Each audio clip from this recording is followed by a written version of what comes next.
Physics Penguin. Hello and welcome to Physics Penguin. This video follows on from last week's when we got started on electric power by working out the link between power, current and potential difference.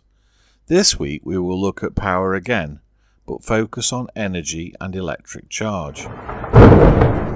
If you missed last week's episode, go back in the playlist and do Power 1 first. We found out last week that power is how quickly energy gets transferred. A high power machine can do a lot of work in a short time, but a low power machine will do less. Think about a Formula 1 racing car. There are strict limits on engine power so that all cars should be similar. Otherwise, the car with the most powerful engine would simply be faster. However, if you only limit the engine power, designers can still get around the problem by making a car that takes less energy to move. The same power will move this car faster. How could you do this? Well, you could design the car to be as light as possible. In fact, the rules for Formula 1 cars are very complicated to stop people making super powerful, super light cars that might be dangerous to drive. We have our first formula here. Work done, or energy transferred, equals power times time. E equals PT. Energy is measured in joules again. Power is still in watts and time is in seconds. Think about an old-fashioned 60-watt light bulb. That uses 60 joules per second. 60 joules per second equals 60 watts. In a minute, a 60-watt bulb would transfer 60 times 60, or 3,600 joules, from electrical energy into heat and light. Okay? There is another way to work out electrical energy transferred in a circuit though. This is to do with potential difference or voltage. PD is the energy per coulomb or charge in a circuit. Charge is measured in delightful units called coulombs. 1 volt means 1 joule for each coulomb of charge. Coulomb is named after a French scientist, so it's probably more likely to be pronounced coulomb. High voltage means electrical charges in the circuit have a lot of energy, and so can do exciting things like leap off conductors, and kill you. Energy equals charge times PD, or voltage.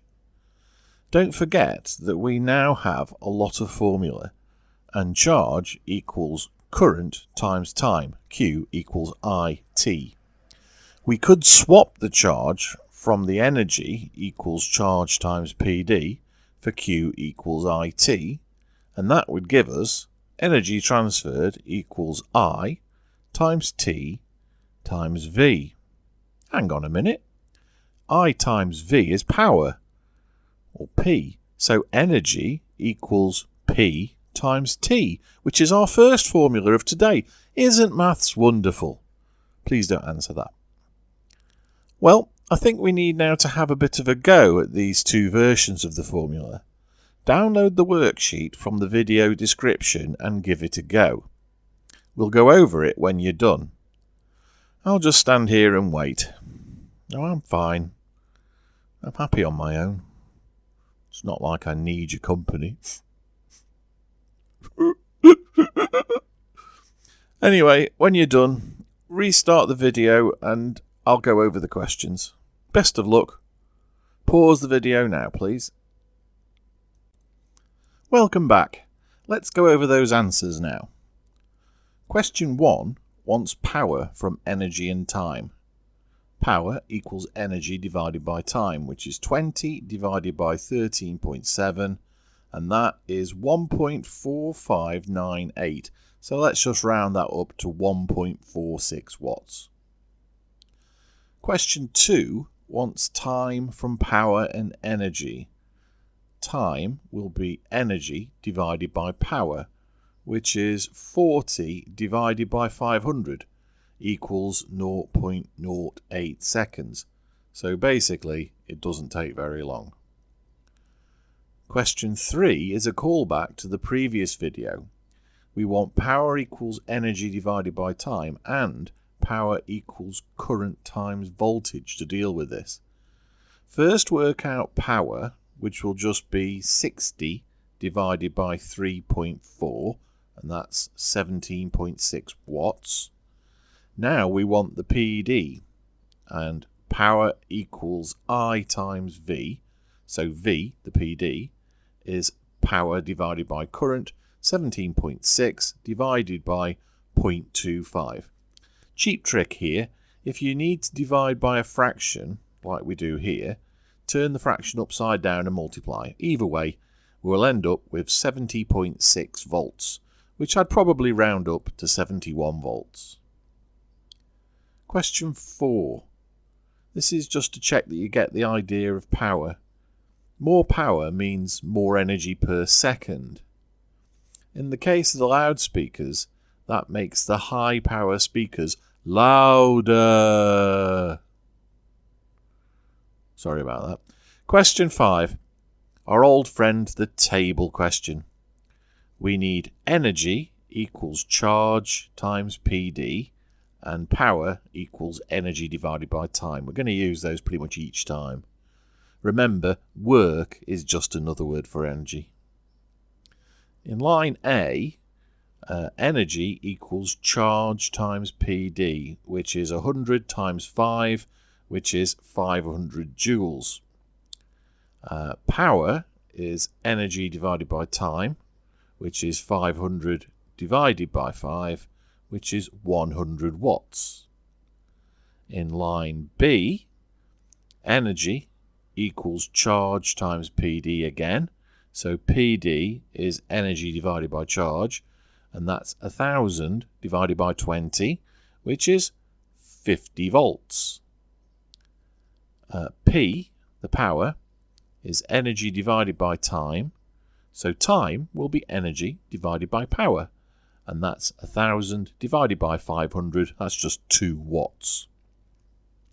In line C, energy equals charge times PD, so charge equals energy divided by PD is 200 divided by 10, that's 20 coulombs. I do like that unit.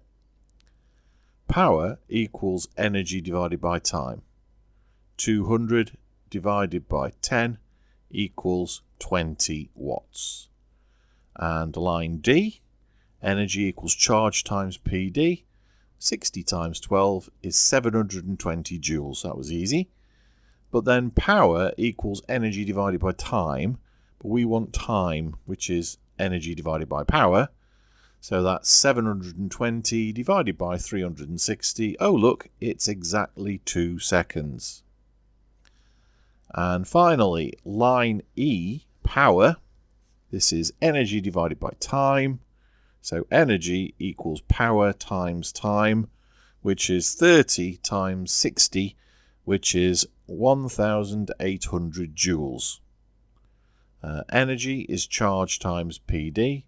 So PD equals energy divided by charge. 1,800 divided by 18 equals 100 volts. And that's it, folks.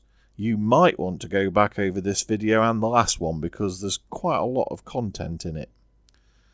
Subscribe to stay informed about each week's new video.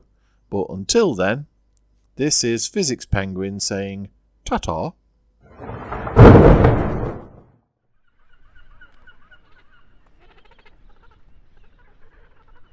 Physics Penguin.